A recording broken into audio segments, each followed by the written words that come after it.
За бүгдээрээ хамтдаа өнөөдрийнхөө чимээгөө цагийг эхлүүлье. За өнөөдрийн чимээгөө цагийн сэдэв салхи зүсэгч гэсэн сэдэв байна. За Библийн ишлэл Лук 10-ын 1-р ишлэл. Дараа нь эзэн өөр 70 хүнийг томилж өөрийн очихоор яваа хот газар бүрд тэднийг хоёроор нь урьдчилан илгээвэ гэсэн байна. За залбираа чимээгөө цаг эхлүүлье. Эзэн минь бид таны үгнээс суралцахаар ирлээ. Тэгээ өнөөдрийн чимээгөө цагаар дамжуулан та бидний зүрх сэтгэл, бидний оюун санаа бодолтой та яриач гэж залбирч байна. Амен. Дугуйгаар аялна гэдэг бол миний дуртай хоббинуудын нэг юм. Замаар дугуйгаа унан хурдлна гэдэг үнэхээр гайхалтай. Аяны цүнхээ бэлтгээд дугуйгаа шалган савандаа ус дүүргээд л дөрөөгөө жийж эхлэх нь тэр. Адал явдалтай учрна гэсэн сэтгэлээр хөдөө рүү зорж тосгодоор аялан хөлс хүчээ гаргана гэдэг үнэхээр зугаатай байдаг.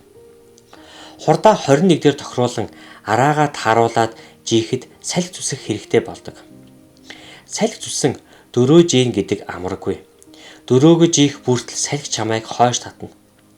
Салхи зүсэх нь чиний бүх эрч хүчийг сорж туйлдуулах болно. Чамайг ядрааж дугуй унахын баяр баясдагч хулгайлж орхино. Гэхдээ салхи зүсэх хүндрэлийг байхгүй болгох нэг зүйл бий. Тэр нь цуваанд орох явдал юм.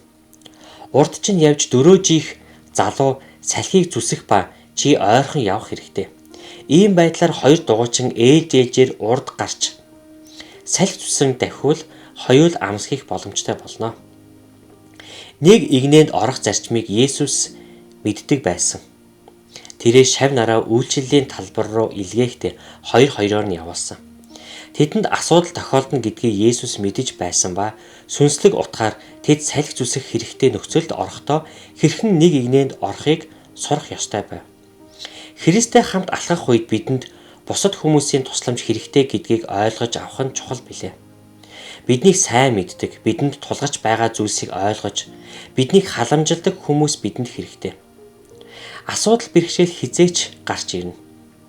Харин тэр үед нэг цуваанд орох хүн бидэнд хэрэгтэй. Бурханлаг хүмүүстэй холбоо харилцаатай байх нь чиний сүнсний эрүүл мэндэд тун чухал юм аа. Чи өнөөдөр хэн нэгнтэй харилцаа холбоогоо үүсгэж байна уу? За, үргэлжлүүлээ Библийн ишлэл 1-р Самуэль 18-ын 3-аас 4-р ишлэл. Давидыг Йонатан ам шигээ хайрлсан тул Давидтай гэрээ байгуулав. Йонатан өмсөж байсан гадуур дээлээ тайлж өөрийн хоёрыг дуулах илд ном сум бүсний хамт Давидэд өгөө гэж. Номлогчийн үгс 4-9-өөс 12 дугаар ишлэл. Ганцаараа байснаас хоёул байх нь илүү дээр билээ. Тэгвэл тэдний зүтгэл сайнаар хариулагдах болно.